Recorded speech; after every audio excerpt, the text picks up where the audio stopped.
बच्चों, आज हम लोग मुगल कालीन भू राजस्व व्यवस्था और मुद्रा प्रणाली का अध्ययन करेंगे। सबसे पहली चीज आप याद रखिएगा कि हम लोग आइए सबसे पहले इसको पढ़ते हैं, मुगल कालीन भू राजस्व व्यवस्था, और लास्ट में पढ़ते हैं मुद्रा प्रणाली। तो सबसे पहली चीज आप याद रखेंगे कि मुगल काल में आय का जो मुख्य साधन है या प्रमुख स्रोत है वो क्या है? भू राजस्व व्यवस्था।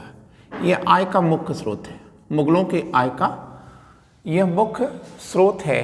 क्या आप कहेंगे? भू राजस्व व्यवस्था। ठीक है।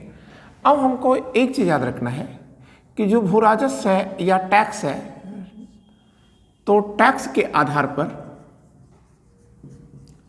पर भूमि का विभाजन किया गया था। ठीक है। तो टैक्स के आधार पर भूमि कितने प्रकार की है? तो आप कर दोगे कि टैक्स के आधार पर जो भूमि है वो बच्चों 3 प्रकार की है। क्लियर है ना? आप कह दोगे कि सर एक है खालसा भूमि और दूसरी है जागीर। ठीक है। महाले जागीर भी आप कह सकते हैं इसे, महाल ए जागीर। और इसके बाद क्या है? आप मिल्क कर सकते हो, मिल्क। इसी को आप सयूरगल भी कह सकते हैं। ठीक है। इसी को आप या कर दीजिए मदद ए मास भी कह सकते हैं। क्लियर? तो बच्चों देखिए, ये जो भूमि है इसको हम ये कर देते हैं कि यह अनुदान की भूमि है, सरकारी अनुदान जिसको मिलता था। ठीक है। तो वो क्या है? मिल्क या सयूरगल या मदद ए मास, अनुदान है। ठीक है। सरकार का तोहफा है ये। ठीक है। और यह भूमि जो अनुदान के रूप में दी जाती थी, प्रायः यह कैसी भूमियां हैं? तो आप कहेंगे कि सर ये अनुत्पादी भूमि है, नॉन प्रोडक्टिव बॉडी है। ठीक है। देखिए, नहीं, जो अनुत्पादी भूमि है ये आप दे रहे हो, दान में दे रहे हो दान में। तो देखो इससे फायदा क्या होगा? इससे देखो फायदा ये हो जाएगा अनुत्पादी भूमि को देने से, एक तो जिसको ये भूमि प्राप्त होगी वह व्यक्ति इसका यूज करेगा। ठीक है। और इसकी उत्पादकता भी बढ़ा देगा। ठीक है। तो ये चीज है कि अनुत्पादी भूमि अगर हम देंगे, दान में देंगे, तो जाहिर सी बात है कि वो जिसको मिलेगा वो व्यक्ति इसको उत्पादी बनाने की कोशिश करेगा। ठीक है। तो इससे सरकार का दोहरा काम हो जाएगा। ठीक है ना? महाल जागीर कैसी भूमि है? आप कहेंगे इसी भूमि का प्रयोग वेतन देने के लिए किया जाता था। ठीक है। वेतन देने के लिए किया जाता था। किसको वेतन दे रहे हैं? आप कहोगे कि जागीरदारों को वेतन देने के लिए इसका प्रयोग किया जाता था। ठीक है। जागीरदारों या मनसबदारों को वेतन के बदले जो भूमि दी जाती थी वही महाले जागीर है। ठीक है। अब ये भी देखिएगा, ऐसा नहीं कि ये वंशानुगत है, नहीं। जब तक आप पद को धारण करोगे, जब तक आप पोस्ट हो, पद को धारण करोगे, तब तक यह आपके है। लेकिन हाँ, वंशानुगत नहीं है। ठीक है। जब तक आप पद धारण करोगे तभी तक है। तो इसका मतलब ये तो हो ही गया ना कि यह वंशानुगत नहीं है। और जैसे ही आप पदमुक्त होंगे यह जमीन भी आपके हाथ से चली जाएगी, मतलब वापस चली जाएगी। एक बात और भी आता है इसी में कि महाले जागीर कब महाले पायबाकी हो जाती है, महाल ए पायबाकी में बदल जाती है। ठीक है। तो आप कहेंगे उतने समय जितने समय की इसका नियंत्रण केंद्र कर रहा है, किसी को वेतन के रूप में नहीं दी गई है। ठीक है। जमीन जागीर है, जमीन या जागीर तो है, परंतु अभी तक इस पर किसी जागीरदार की नियुक्ति नहीं है। तो ये जमीन किसके पास रहेगी? आप कहोगे केंद्र के पास रहेगी।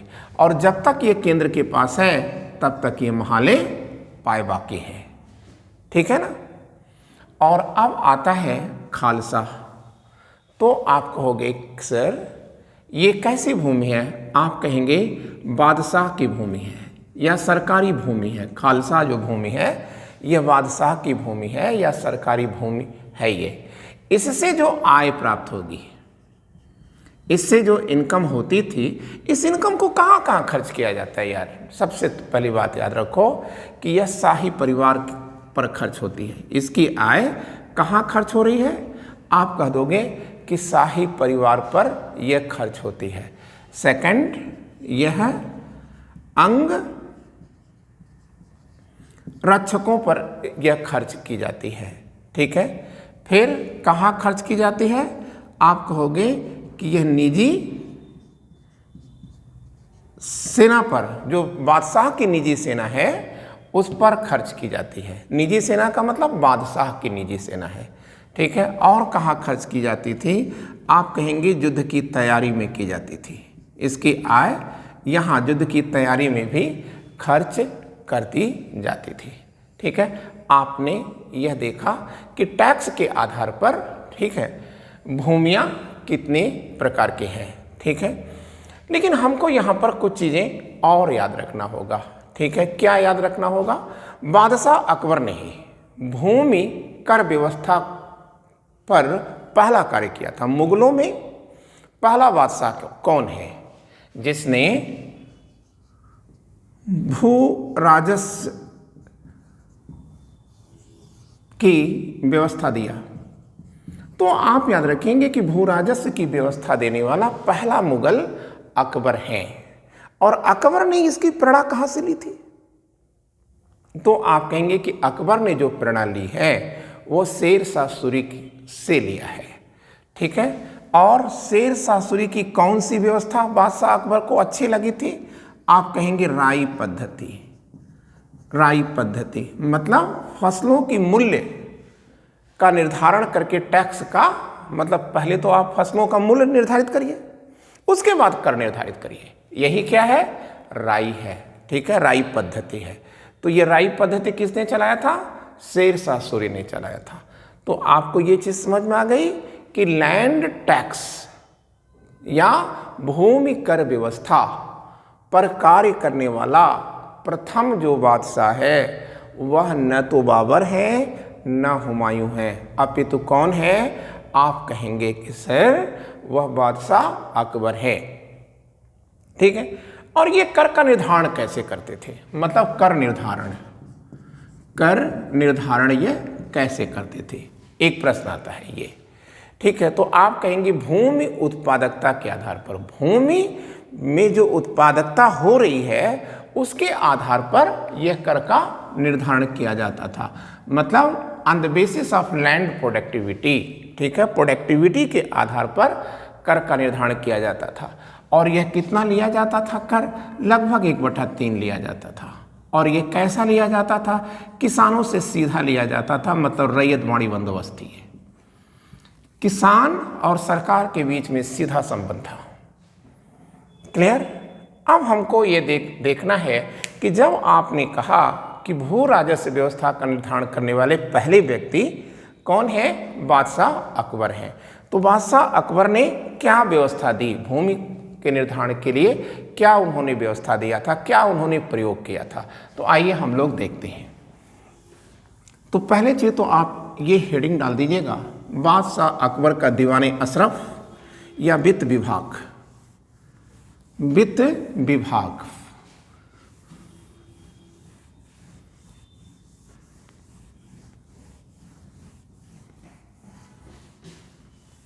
तो बच्चों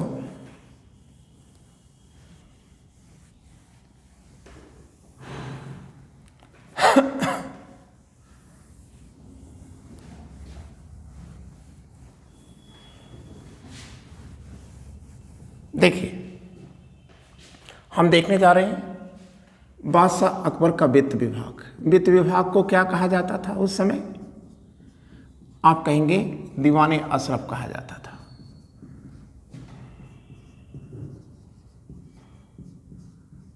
अशरफ। ठीक है। तो ये देखिए, ये 1560 लिखा है। 1560 में बादशाह अकबर अपने वित्त मंत्री बना रहे हैं, ठीक है, अपना वित्त मंत्री बना रहे हैं। किसको? अब्दुल मजीद आसफ खां को बनाते हैं। 1560 में बादशाह अकबर ने अपना पहला वित्त मंत्री अब्दुल मजीद आसफ खां को बनाया था, ठीक है। और इस अब्दुल मजीद आसफ खां ने किया क्या? धोखा दिया। मोटी मोटी बात आप करो कि लोगों को खुश करने का काम किया। कैसे? जागीरों की जो आय है, जागीरों की आय, तो इस आय को उन्होंने काफी बढ़ा चढ़ाकर प्रस्तुत कर दिया। जागीरों की आय को इन्होंने काफी बढ़ा चढ़ा के प्रस्तुत किया, ठीक है। तो इससे किसको लाभ होना है भाई? झूठी बातें से किसको लाभ होना है, ठीक है। अब इनको हटा दिया जाए। तो 1560 में इनकी नियुक्ति हुई थी, 63 में इनको जाना पड़ा था, हटा दिए गए थे। और 63 में मलिक फूल को लाया गया था, मलिक फूल को लाया गया था। और मलिक फूल को अकबर ने एक उपाधि दिया था। वह उपाधि क्या है? आप कहोगे कि सर एतमाद खां, एतमाद खां की उपाधि दी गई थी मलिक फूल को। तो मलिक फूल जब वित्त मंत्री बने तो इन्होंने क्या काम किया? इन्होंने आय को 2 भागों में बांट दिया। एक खालसा भूमि की आय, खालसा भूमि से, और दूसरी है जागीरों की भूमि से। मतलब जागीरों से प्राप्त आय और खालसा भूमि से प्राप्त आय, ठीक है। इसके लिए इन्होंने अलग राजकोष बना दिया, इसके लिए इन्होंने अलग राजकोष बना दिया। क्लियर? लेकिन बच्चों आप याद रखिएगा, इससे क्या फायदा होने वाला है, ठीक है। इससे कोई फायदा तो हुआ नहीं, तो इनको भी हटा दिया जाए। और इनको भी हटाने के बाद एक और अधिकारी को लाया जा रहा है 64 में। 64 में बादशाह अकबर ने अपना एक अलग वित्त मंत्री ने, मतलब अगला वित्त मंत्री ला रहे हैं 1564 में, और वो हैं मुजफ्फर खां तुर्बाती। मुजफ्फर खां तुर्बाती को लाया है इन्होंने। क्लियर है?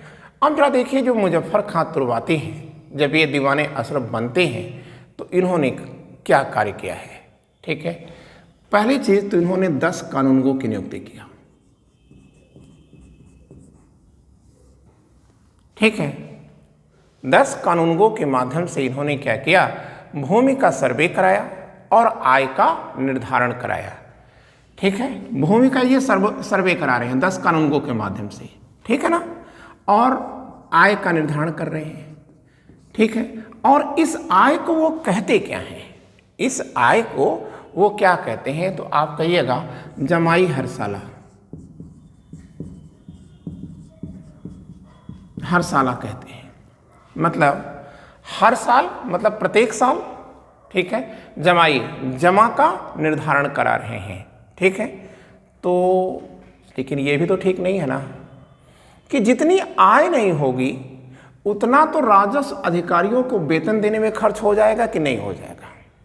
भाई 10 कानूनगो आपने नियुक्त कराया है, तो इसके साथ साथ आपको एक बहुत बड़ी टीम बनाना पड़ेगा राजस्व विभाग में कर का निर्धारण करने के लिए।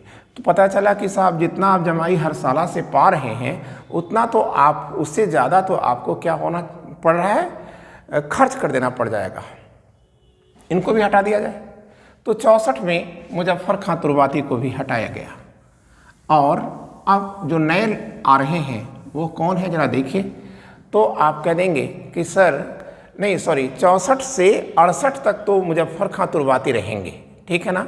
लेकिन 68 में नए मुजफ्फर खां तुर्बाती का स्थान ले रहे हैं कौन? शिहाबुद्दीन अहमद ले रहे हैं। शिहाबुद्दीन अहमद ले रहे हैं, ठीक है। शिहाबुद्दीन अहमद क्या कर रहे हैं? ये नया चार्ज ले रहे हैं। तो अब शिहाबुद्दीन अहमद ने क्या किया? पहला काम तो उन्होंने ये कर दिया कि जमाई हरसाला को ही उन्होंने समाप्त कर दिया है।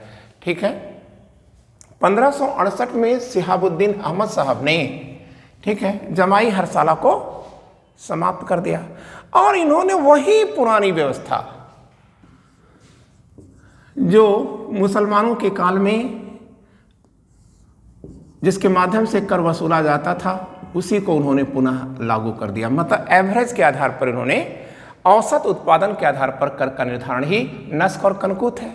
तो शिहाबुद्दीन अहमद ने पहला काम तो किया, आते ही जमाई हरसाला को खत्म, फिर इन्होंने नस्क और कनकूत को अपना लिया। ठीक है, देखिए बादशाह तो प्रयोग करने के उत्सुक थे ना, और आप क्या कर रहे हो, वो चरमपंथी कॉन्सेप्ट ले आकर के यहाँ रख दे रहे हो। ठीक है, जबकि बादशाह ऐसे हैं नहीं, तो अब इनको भी हटा दिया जाए। ठीक है, शिहाबुद्दीन अहमद को भी बादशाह ने हटा दिया और बादशाह ने किसको पकड़ लिया, अब बादशाह ने पुनः पकड़ लिया है मुजफ्फर खां तुर्बाती को। ठीक है, ये देखिए 1570 में मुजफ्फर खां तुर्बाती पुनः लाए जा रहे हैं। खां तुर्बाती की पुनर्नियुक्ति हो रही है ये दीवाने अशरफ के रूप में। ठीक है, और इनकी सहायता के लिए किसी को नियुक्त किया जा रहा है। आप कहेंगे कि सर मुजफ्फर खां तुर्बाती जब 70 में आते हैं तो उनकी सहायता के लिए 2 लोगों को नियुक्त किया जा रहा है, ये मुजफ्फर खां तुर्बाती के सहायक हैं। ठीक है बच्चों, एक तो है टोडरमल है, ठीक है, और दूसरे कौन है, आप कहेंगे प्रसिद्ध चित्रकार ख्वाजा शाह मंसूर को नियुक्त किया गया है। चित्रकार है ख्वाजा शाह मंसूर, आप चाहें तो लिख लें, इसके पहले लगा दें आप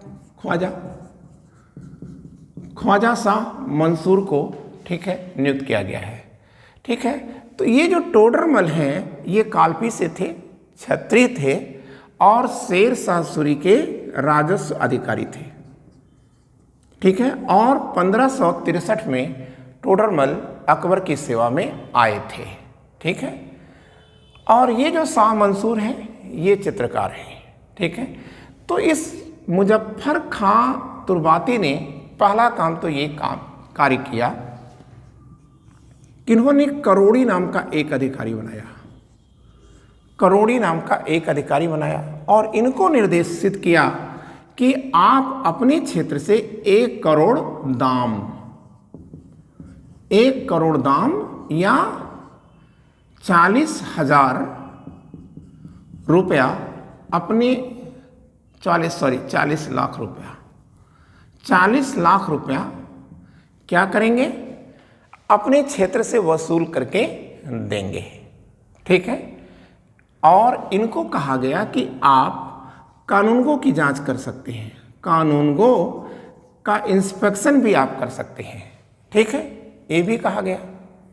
ठीक है, और दूसरा कार्य क्या किया गया, तो बच्चों दूसरा कार्य ये था कि इस टोडरमल और शाह मंसूर इन दोनों को क्या निर्देश दिया गया, इनको निर्देश दिया गया कि आप 1570 से लेकर 1580 तक, कितने साल हो रहा है ये, 10 साल हुआ है। ठीक है, 10 साल तक जो भूमि की उत्पादकता है उस पर नजर रखें। ठीक है, और शाह मंसूर से कहा गया कि आप जमीनों का चित्रांकन कर दें। ठीक है, खसरा खतौनी का कॉन्सेप्ट आ रहा है। ठीक है, जमीनों का आप क्या करेंगे, चित्रांकन करेंगे, मतलब एक मैप बनाएंगे आप। ठीक है, तो आप याद रखिएगा टोडरमल, मुजफ्फर खां तुर्बाती और शाह मंसूर ने 1570 से लेकर 1580 के बीच अपने स्टाफ के माध्यम से भूमि का, मुगल साम्राज्य की जो भूमियां हैं उस पर क्या किया है, ठीक है, एक सर्वे किया है, और उस सर्वे के बाद 1580 में, ठीक है, भू राजस्व की एक नई व्यवस्था लाई गई है जिसे कहा जाता है आईना ए दहसाला। किस नाम से जाना जाता है, तो आप कहोगे कि सर उसे कहा जाता है आईना ए दहसाला बंदोबस्त। इसका जनक कौन है, जनक है बच्चों टोडरमल। टोडरमल आईना ए दहसाला बंदोबस्त के जनक हैं। क्लियर हो गया। अब आप याद रखिएगा, ये जो आईना, ये 10 साला व्यवस्था है, इसको जाप्ती भी कह सकते हैं आप, जाप्ती, ठीक है। और ये व्यवस्था में कर कितना लिया जाता था, तो आप कहेंगे कि सर आईना ये 10 साला व्यवस्था में 1/3 कर लिया जाता था, ठीक है। अब यह जो व्यवस्था है ये कहाँ लागू थी? मुगल साम्राज्य के संपूर्ण क्षेत्र में लागू नहीं थी। कहाँ पर लागू थी? बिहार में लागू थी, ठीक है। और कहाँ लागू थी? तो आप कहोगे कि सर पूर्वी उत्तर प्रदेश में, इलाहाबाद कर लिए, इलाहाबाद में लागू थी, ठीक है। और कहाँ लागू थी? ठीक है, आप कहोगे मुल्तान में लागू थी, दिल्ली में लागू थी, अवध में लागू थी। कहाँ कहाँ? मुल्तान में लागू है, दिल्ली में लागू है, अवध में लागू है, और कहाँ पर लागू थी? ठीक है, आप कहोगे कि सर 1 2 3 4 5 अवध है, गुजरात है, और मालवा क्षेत्र में यह लागू थी, ठीक है। और अब आप याद रखेंगे, ठीक है, बंगाल में यह व्यवस्था जहांगीर के काल में लागू हुई, यह आप स्ट्रिक्टली याद रखिएगा, ठीक है। तो और अन्य क्षेत्रों में जो अशांत क्षेत्र हैं, वहाँ तो आप भूमि का सर्वेक्षण कराएंगे नहीं, और वहाँ से कोई अधिकारी टैक्स वसूलेगा नहीं, वो हत्या और विध्वंस हो जाएगा। तो ऐसी स्थितियों में उन क्षेत्रों में नस्क और कनखुद को ही अपनाया गया था, ठीक है। तो बच्चों, अब दूसरी चीज आप याद रखिएगा, आईना ये 10 साला बंदोबस्त में भूमि का प्रकार, भूमि का विभाजन कर देते हैं। भूमि का विभाजन कितने भागों में किया गया था? आप कहेंगे कि सर 4 भागों में किया गया था, ठीक है। एक था पोलज, दूसरा है परती, तीसरा है चाचर, छच्छर भी इसे कहते हैं, छच्छर, और चौथा है बंजर। ये जो पोलज है यही सर्वाधिक उपजाऊ भूमि है, मतलब उपजाऊ लैंड है, फर्टाइल लैंड है। परती आप समझ रहे हैं, 1-2 साल तक जिस भूमि को, ठीक है, उत्पादकता पुनर्प्राप्त करने के लिए खाली छोड़ दिया जाए उसे परती कहा जाता था। चाचर या छच्छर क्या है? 4 से लेकर के 6 साल तक जिस भूमि पर उत्पादन नहीं लिया गया है उसी को चाचर कहा जाता था। और बंजर का मतलब तो आप समझ ही रहे हैं कि जहाँ पर कोई प्रोडक्टिविटी न हो उसके लिए किया जाता था। हाँ, आईना ये 10 साला व्यवस्था में भूमि की माप के लिए प्रारंभ में किसका प्रयोग किया गया? तो आप कहेंगे कि सर प्रारंभ में तो गजे सिकंदरी का प्रयोग किया गया, गजे सिकंदरी का प्रयोग किया गया। लेकिन बादशाह अकबर देखते हैं कि गजे सिकंदरी में कमियां हैं। क्या कमियां हैं?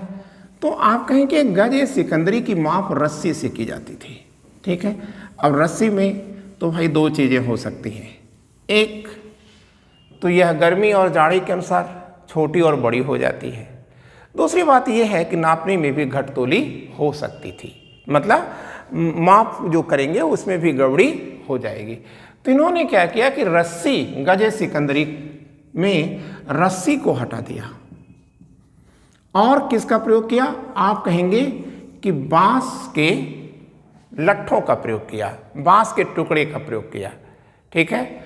और इसमें लोहे की जरीब लगा दी गई।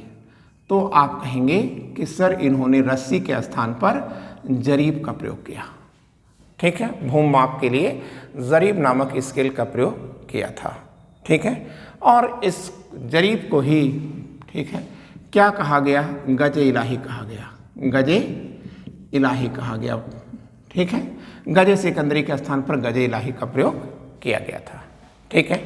और बच्चों, अब हमको याद रखना है कि क्षेत्रफल की इकाई क्या थी, भूमि के क्षेत्रफल की इकाई क्या थी। तो भूमि के क्षेत्रफल की इकाई जो थी वह बीघा बनाई गई, और 1 बीघा इक्वल टू क्या था? 60 × 60 वर्ग, मतलब गज, ठीक है ना। 60 × 60 वर्ग गज, मतलब आप कह सकते हैं 3600 वर्ग गज इक्वल टू 1 बीघा बताया गया, ठीक है ना। और बच्चों, आप आपको ये चीज़ याद रखना होगा कि जाप्ती व्यवस्था मतलब अन्य शासकों के काल में क्या हो रहा है। तो आप कहेंगे कि सर देखो, जहांगीर के काल में तो पिता की व्यवस्था चलती रही, जहांगीर ने अपने पिता की जो जाप्ती व्यवस्था है इसको बनाए रखा। हाँ, एक चीज़ ये जरूर किया इन्होंने कि जाप्ती व्यवस्था को इन्होंने बंगाल में भी लागू कर दिया था। ठीक है, क्लियर। शाहजहां ने क्या किया, शाहजहां ने ये सब हटा दिया, क्लियर। और शाहजहां ने राजस्व इकट्ठा करने के लिए थोड़ा चेंज कर दिया इन्होंने। शाहजहां ने राजस्व इकट्ठा करने के लिए ठेकेदारी या आप कर सकते हैं या इजारेदारी व्यवस्था को शुरू किया। ठेकेदारी या इजारेदारी व्यवस्था को शुरू किया था। तो जानते हैं इससे कष्ट बहुत बढ़ेगा लोगों में, ठीक है। जो कृषक हैं इनका दोहन बहुत होगा।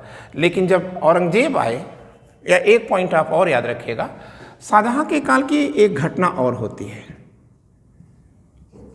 इन्होंने दक्षिण की अर्थव्यवस्था को सही करने के लिए, दक्षिण में की अर्थव्यवस्था को सही करने के लिए अपने बेटे औरंगजेब को,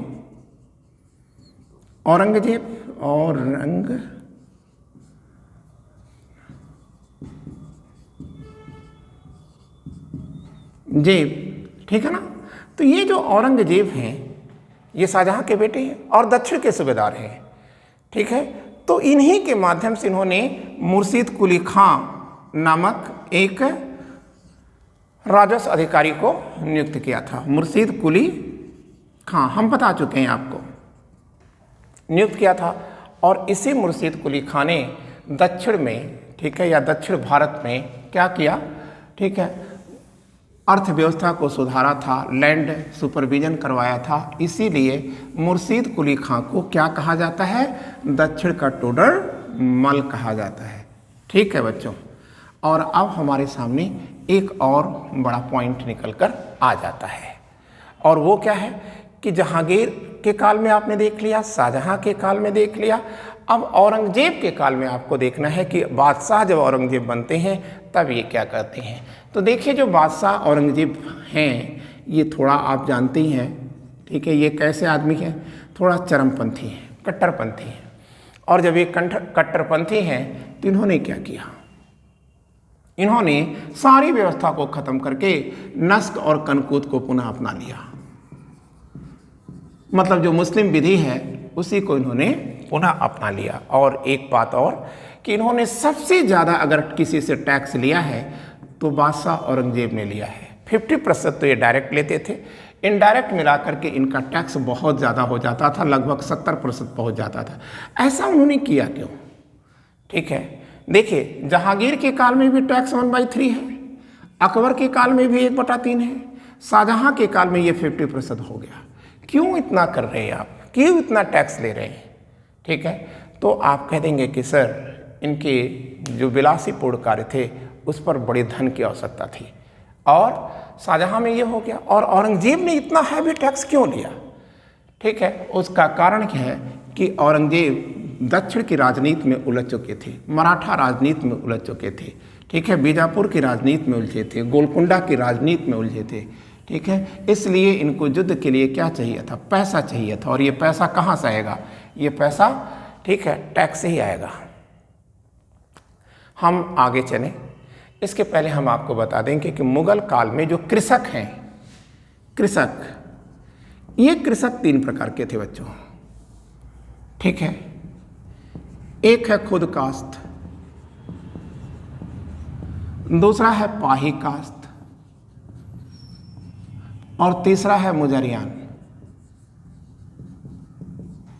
तो खुद काश्त, देखिए नाम लिखा है, खुद मतलब स्वयं, खुद के गांव में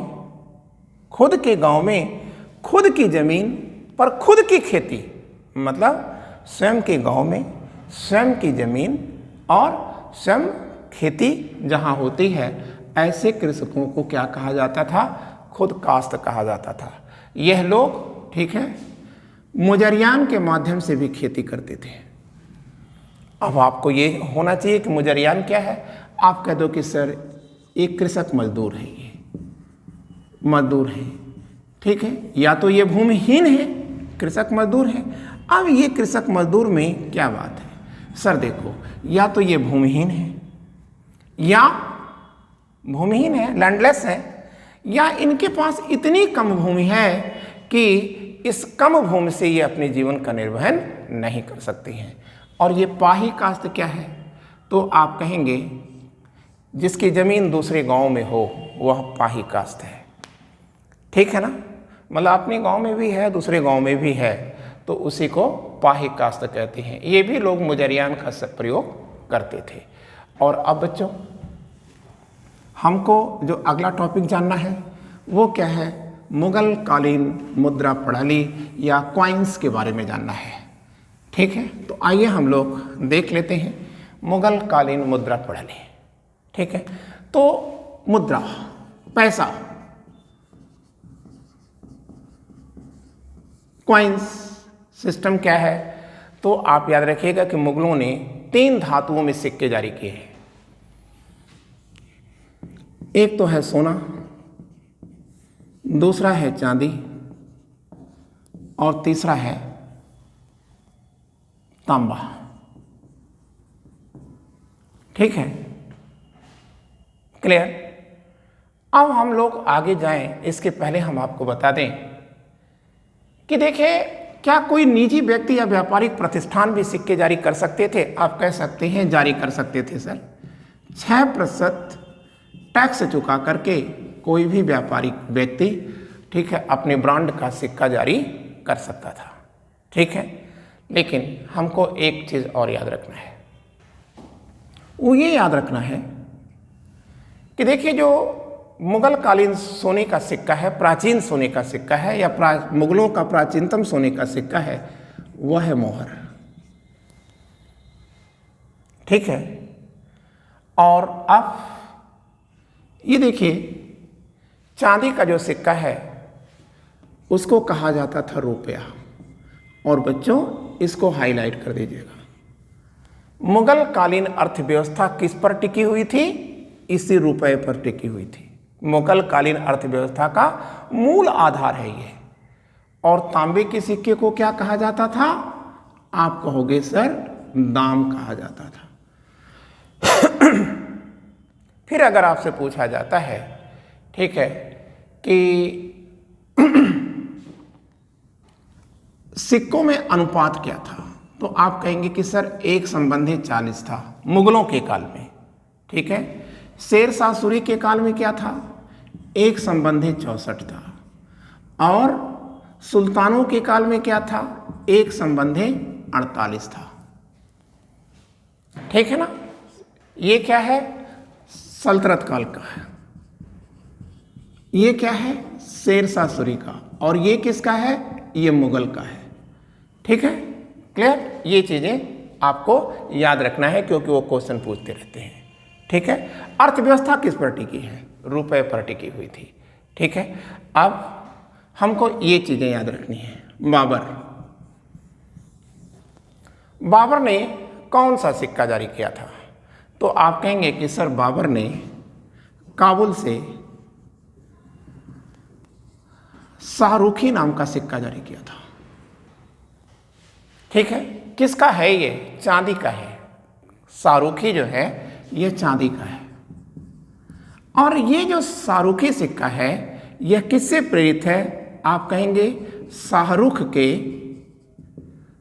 शाहरुखी सिक्के से प्रेरित है। मतलब शाहरुख कौन है? तैमूर का एक वंशज है। ठीक है, मतलब आप कह सकते हैं कि बाबर का पूर्वज है शाहरुख। ठीक है, तो शाहरुख ने समरकंद से शाहरुखी सिक्का जारी किया था और बादशाह बाबर ने उसी के अनुकरण पर चांदी का, ठीक है, शाहरुखी सिक्का यह काबुल से जारी किया था। अब आपको याद रखना होगा, बाबर के सिक्कों पर, ठीक है, कलमा लिखा है। क्या लिखा है? कलमा लिखा हुआ है। ठीक है, और मुख्य भाग पर और उसी पर 4 खलीफाओं का नाम लिखा है। लेकिन जो पृष्ठ भाग है इस पर बाबर की उपाधि लिखी है। बाबर की उपाधि लिखी है। अब आप याद रखिएगा, थोड़ा उपाधि को आप ध्यान से देखिएगा कि बाबर की क्या उपाधि रही है। ठीक है, तो आप कहेंगे अल आजम। क्या उपाधि है बाबर की? तो आप कहोगे कि सर अल आजम। ठीक है, ये आपने लिख लिया। कौन सी उपाधि है? अल आजम, अल मुकर्रम, अल मुकर्रम। और क्या है? अल आजम, अल मुकर्रम, ज़हीरुद्दीन मोहम्मद बाबर, ज़हीर उद्दीन मोहम्मद बाबर बादशाह गाजी, बादशाह गाजी। ये इतनी बड़ी टाइटल किसकी रही है? बाबर की रही है। ठीक है, अब बच्चों हमको हुमायूं के बारे में जानना है। तो आप कहेंगे हुमायूं तो भाई डिस्टर्ब ही रहे, तो हुमायूं करते क्या हैं? बाबर के सिक्के को ही अपनाए रहे। हाँ, उन्होंने बस बाबर के नाम पर, के स्थान पर अपना नाम उत्कीर्ण करा दिया है और उनकी कोई देन नहीं है। आप शेरशाह सूरी के जो सिक्के हैं उसे आप पढ़ चुके थे। ठीक है, लेकिन आपको याद रखना होगा, ठीक है, कि जो शेरशाह सूरी का तांबे का सिक्का था, स्पेशली आप याद रखिएगा, ये देखिए हम लिख दे रहे हैं, शेरशाह सूरी का जो तांबे का सिक्का है उसे पैसा कहा जाता था, पैसा। और चांदी वाले को रुपया कहा जाता था और सोने वाले को टंका कहा जाता था। ठीक है, क्लियर? अब बच्चों आइए हम महामहिम या आप कह सकते हैं ग्रेट अकबर को देखते हैं। ठीक है, तो यही चीज आपको पढ़ना है। अकबर ध्यान से पढ़ना है। अकबर, ठीक है, तो आप याद रखिएगा अकबर की टकसालें, जो प्रमुख टकसालें हैं उनको आप याद रखिएगा। तो अकबर के काल की जो प्रमुख टकसाल है वो कहाँ है? फतेहपुर सीकरी में थी। मुख्य टकसाल इनकी जो है फतेहपुर सीकरी, फतेहपुर सीकरी टकसाल, टकसाल जहाँ से सिक्के इनके बनते हैं। तो फतेहपुर सीकरी जो टकसाल है उसका चौधरी किसे बनाया गया था? चौधरी मतलब टकसाल का मुखिया, चौधरी किसे बनाया गया था? इसको आप निदेशक भी लिख सकते हैं अगर आप अपनी वर्तमान भाषा में लिखना चाहें तो। वैसे वर्तमान भाषा लिखने का कोई औचित्य यहाँ पर है नहीं, चौधरी ही लिखा जाएगा। तो इसका चौधरी कौन था? आप कहोगे कि सर वो तो अब्दुल समद थे। और अब्दुल समद क्या है? ये बहुत बड़े चित्रकार रहे हैं। ठीक है, अभी हम लोग इसके तुरंत बाद पेंटिंग पढ़ेंगे तो हम लोग देखेंगे। और जो जौनपुर की टकसाल थी, ये भी बड़ी टकसाल है, जौनपुर टकसाल। तो जो जौनपुर टकसाल है इसका प्रमुख भी बहुत बड़ा चित्रकार था, ख्वाजा मंसूर। ख्वाजा मंसूर जौनपुर टकसाल के मुखिया थे। अब जो तीसरे नंबर की बड़ी टकसाल है वह थी बंगाल के अंदर। तो बंगाल टकसाल किसके पास थी? बंगाल टकसाल का चौधरी कौन था? आप कहेंगे सर टोडरमल को बनाया गया था। क्लियर है? अब बच्चों हमको ये देखना है कि आईने अकबरी क्या कहती है। आईना ए अकबरी, तो आईना ये अकबरी जी, हाँ हाँ, प्रशासन की किताब है ये। ठीक है, अबुल फजल का ही है। जब साहित्य पढ़ेंगे तो उसमें देखेंगे कि अकबरनामा का ही एक पार्ट है ये। ठीक है, 5 वॉल्यूम में बटी हुई है, लेकिन अभी इसको जानने की जरूरत नहीं है। आप ये देखिए कि आईना ये अकबरी किसकी किताब है। ठीक है, आप आगे मत बढ़िए। ठीक है, आईना ये अकबरी। ठीक है, तो जो आईना ये अकबरी है इसमें लिखा है कि अकबर ने, ठीक है, कितने प्रकार के सिक्के जारी किए थे? आप कहेंगे कि 26 प्रकार के सोने के सिक्के जारी किए थे। ठीक, और 9 प्रकार के चांदी के सिक्के। अरे 26 नहीं भाई, 26 कैसे हो जाएगा? 26 से तो सिक्का चलाएगा। 26 प्रकार है ये, 26 प्रकार के सिक्के जारी करेगा, 9 प्रकार के चांदी के सिक्के जारी करेगा। ठीक है, और क्या जारी करेगा? तो आप कहोगे कि सर 4 प्रकार के ये तांबे के सिक्के जारी करते हैं। ठीक है, तांबे के कितने सिक्के जारी किया है? 4 प्रकार के। अब हमको यहाँ देखना है कि अकबर के काल का सबसे बड़ा सिक्का क्या है। शहंशाह है।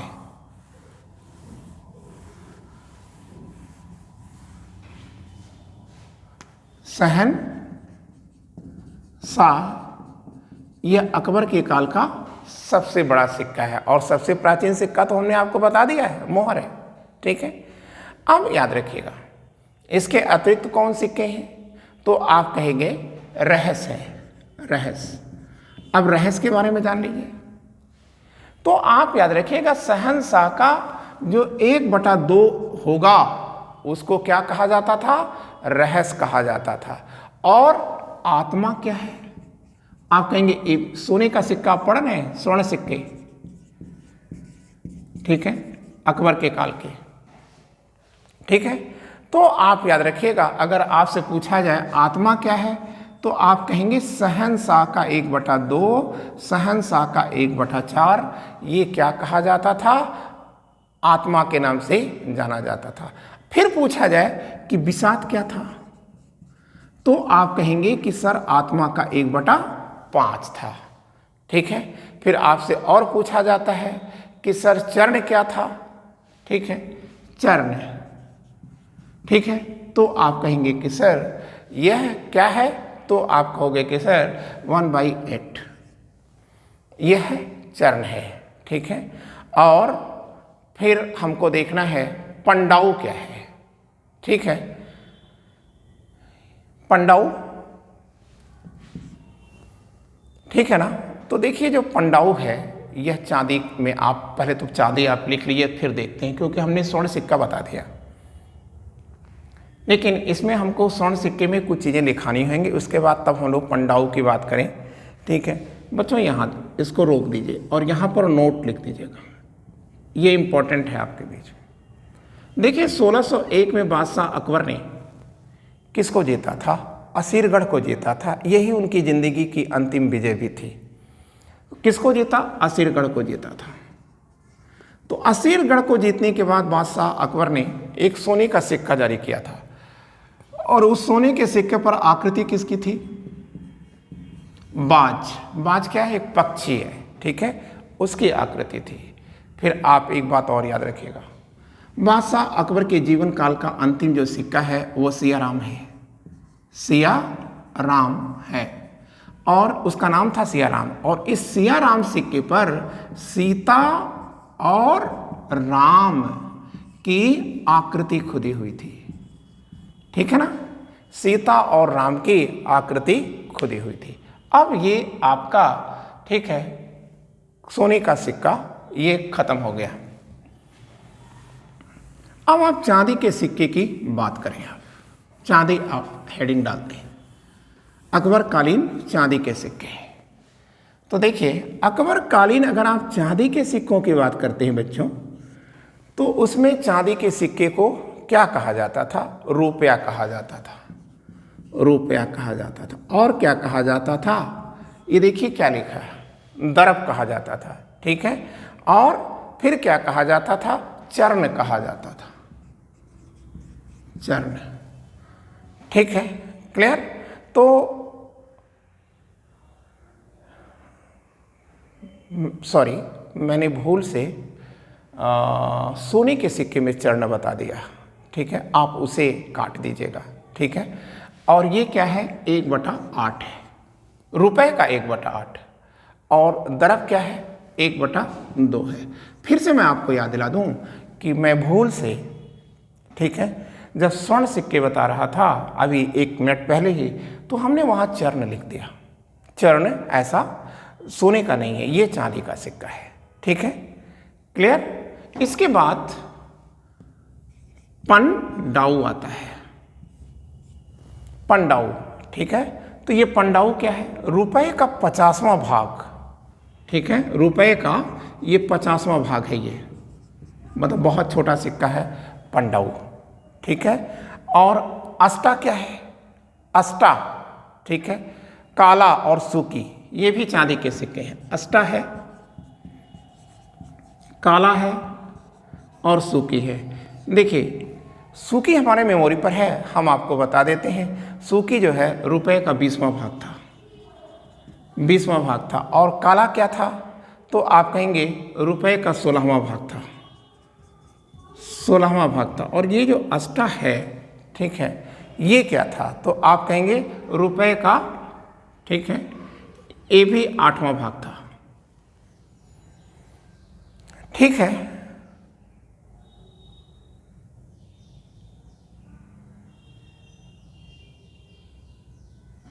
रुपए का आधा दरब है, ओ सॉरी, और चर्ण देखिए लिखा है चर्ण 1/4 है, ये अष्टा है 8वां भाग, ठीक है।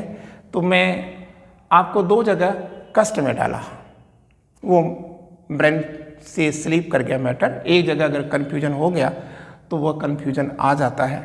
फिर से हम आपको बता दें कि देखिए जो सोने का सिक्का है उसमें चर्ण नहीं आता, ठीक है, हमने लिख दिया था, वो मेरी भूल थी, उसके लिए मैं क्षमा चाहूँगा।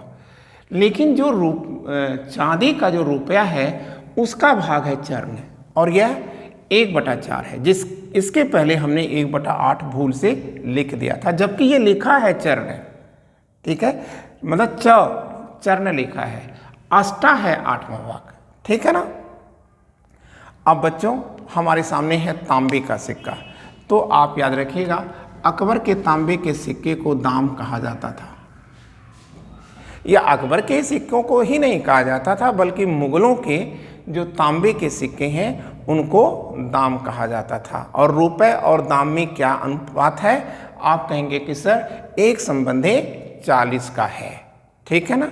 और अब हमको एक चीज़ और याद रखना होगा कि अधेला, पौला और दमड़ी, तांबे के सिक्के को और क्या कहा जाता था? अधेला कहा जाता था। दाम, अधेला, दमड़ी और पौला, ठीक है, ये सभी तांबे के सिक्के हैं। लेकिन इसका क्या वैल्यू था? सॉरी, इसके बारे में हमें जानकारी नहीं है या मिल नहीं पाता है। अब हमको यहाँ एक इम्पॉर्टेंट चीज़ नोट करके लिखनी है, इम्पॉर्टेंट करके। जो चांदी का रुपया है, हमने बताया आपको, पहले ही बता दिया है कि चांदी का रुपया ही मुगल अर्थव्यवस्था का मूल आधार है। और मुगलों का जो चौकोर सिक्का है उसे जलाली कहा जाता था, जलाली, ठीक है, क्लियर। और ये जलाली चांदी का होता था, ये हमने स्पेशली आपको बताया, ये चौकोर होता था। लेकिन अगर आपसे पूछा जाता है, ठीक है, कि सोने का लोकप्रिय सिक्का क्या था, आप कहेंगे इलाही। सोने का लोकप्रिय सिक्का क्या है? सब नोट्स में गया है ये इलाही, ठीक है, यह सोने का लोकप्रिय सिक्का है।